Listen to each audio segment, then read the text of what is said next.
Now the two big bones in the front entrance are the lower jaw bones of a blue whale. And I'll talk a bit more about blue whales shortly.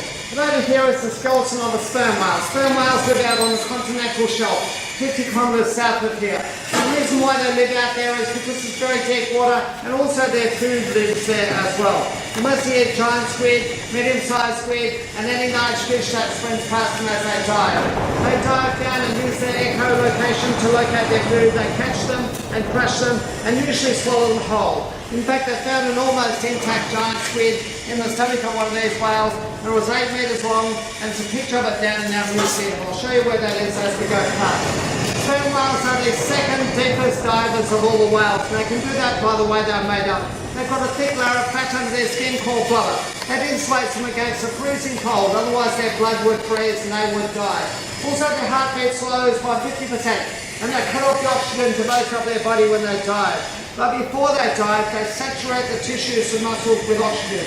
They need to do that for those deep dives, and as they dive down and get deeper and the pressure increases, their rib cage and lungs compress in as well.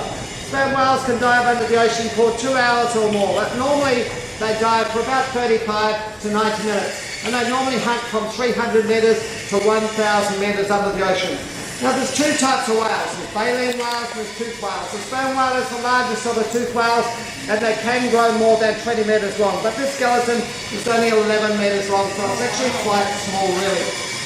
Now, if you look up at the head there, you can see the big hollow. That actually contains a great big bag of something called spermaceti wax. There was 2 to 5 tonnes of it, so instead of having a pointy nose, they have a big blunt nose like this picture over here shows.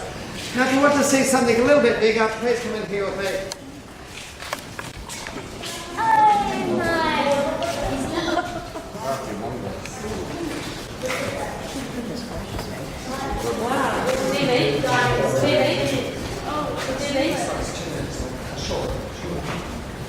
Full version of the blue whale. This skeleton is 22 metres long, but an Antarctic blue whale can measure from 25 metres to 34 metres. Or to put it another way, this shed is 30 metres long. If we had a maximum size Antarctic blue whale here, we would have to extend the shed out just to get it in. The blue whale is the largest animal that lives today, the largest animal that has ever lived. They're bigger than the dinosaurs. Everything about them is big. Their tongue weighs as much as an African elephant. Their heart is as big as a small car. The only thing that's not big about a blue whale is what they eat. And over here is the skeleton of a humpback whale. You can see the baleen plates or brushes have been tied back in place. Blue whale also has baleen. If you imagine that mighty mouth opening up and getting a great mouthful of water, and then with their throat muscles and their tongue, they force the water out past the baleen, and that traps their food, which is krill, some of the smallest shrimp in the ocean, to grow and power these mighty animals. So really they're filter feeders. They filter their food out of the water using baleen. They do not have any teeth, and when they're feeding they can eat 4 tonnes of krill in a day. That's about the equivalent of 21,000 meat pies. It's not a price. Ladies, this baleen used to be called whalebone. They used to make whalebone corsets out of that in the 1850s. Not anymore.